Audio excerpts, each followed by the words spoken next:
Okay, hello all you crazy people out there. My name is Michael, I like wizards and dragons and making games, and let's talk about colors real quick.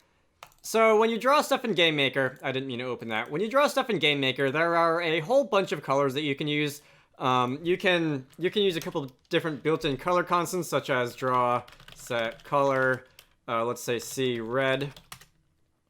And you can draw shapes with this color, with the color that you set, or you can draw sprites tinted with this color. Let's say draw rectangle, x, y, x plus 16, y plus 16, outline only is going to be false. And this allows you to set the color. You probably all know this. Alright, fancy. You can also, if you wanted to, take a sprite, and you can, let's draw a little smiley face or something like that, and I don't know if that guy's actually happy or if he's just trying to fake it. We can draw sprites tinted by that color with the draw sprite extended function.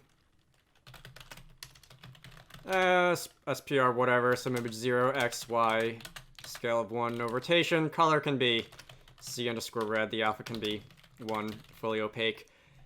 And this is going to draw the sprite tinted red.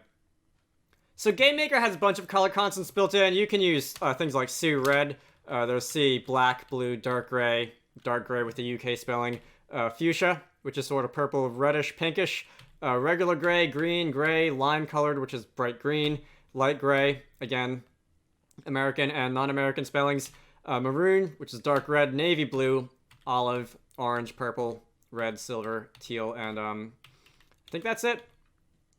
White and yellow. So that's a decent number of colors. You can also make your own. You can use the make color RGB function, and you can input your own red, green, and blue values, and that will give you access to 16,777,215 different colors at your disposal. I guess 216 if you count black. The absence of color is still a color, right? Anyway, in addition to that, you can also use make color HSV, and that will allow you to define a color in a slightly different way based on hue, saturation, and value instead. Using those functions sort of depend on you knowing the exact red, green, or blue, or hue, saturation, and value, color values that you want. And looking up those exact values for the corresponding color that you want to use in GameMaker can be kind of a pain. Which is why, and this is just one of the dumb things that entered my brain when I was taking a shower one day, which is why I have compiled a list of over 300 color codes that you can use for GameMaker. And this includes both the usual colors like red and green and blue. Up here, you can see a lot of the colors that GameMaker has built in, as well as down here, you have all of these different colors with different names, such as Halloween orange, pumpkin orange. What's another nice sounding one? Maroon, plum pie, plum velvet. That sounds lovely, lovely in purple, as well as all these other ones down here on this list. And there are 3 colors in total. Hey. You can pick your favorites. And I have compiled them into a list that you can just use in GameMaker. They work like regular GameMaker colors, they're just macros for color codes. So if this is something you want to use, you can just download the file, and you can, if I can find the master copy of the file, you can just take the YYMPS, which is the GameMaker extension file, and drag and drop it into your project. You can import the asset package, yes please. There is just going to be a single file named lots and lots and lots of colors. And that is going to be exactly what it sounds like. This is just going to be a big old list of color codes. Crystal blue, butterfly blue, jungle green, that sort of thing. And you can use any one of these in your game just the same way that you use the built-in color codes. So if I wanted to like see, what was one? Alien green, that sounds exciting. Let's use alien green. We can draw this, we can draw the sprite tinted alien green. Ooh, the little green man. That's actually not my favorite shade of green ever. Looks, for whatever reason, that's a color that I usually associate with, like, moldy cheese or moldy bread or that sort of thing. It looks kind of like Dragonite's shiny color, which I'm not really a fan of, surprisingly. Let's pick a different one. We can have C, basketball orange. That sounds harmless. Let's draw this guy tinted basketball orange. And there you have it. That is definitely more or less the color of a basketball. I think the basketball in my garage might be a little bit lighter because it's very old and has been faded in the sun over the years, but nevertheless. So we now have all these built-in colors, and again, you can use them just as you would with the regular GameMaker colors. They're just macros. You can also change the values if you want, but this should definitely be a good starting point.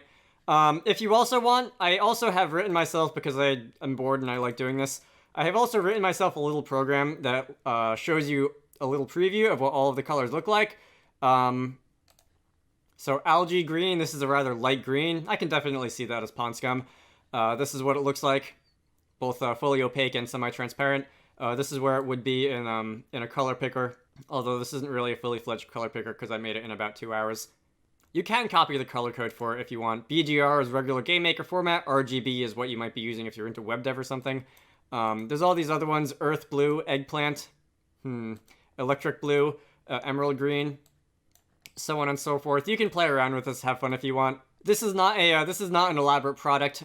This is fairly basic.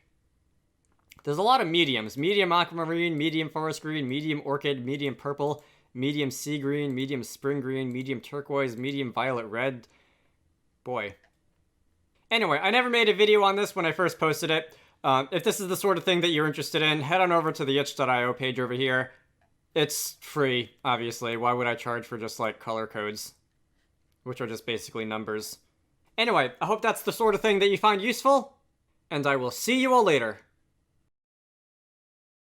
Special thanks to Kiara Elizabeth, Connor, David Key, Edward Holt, Emily Koyo, Gregory, Posho, Tusk, and Zenith for supporting these videos. If you want to see your name in the credits or to hear yourself shouted out at the end here, head on over to the Patreon page in the video description to join the fun.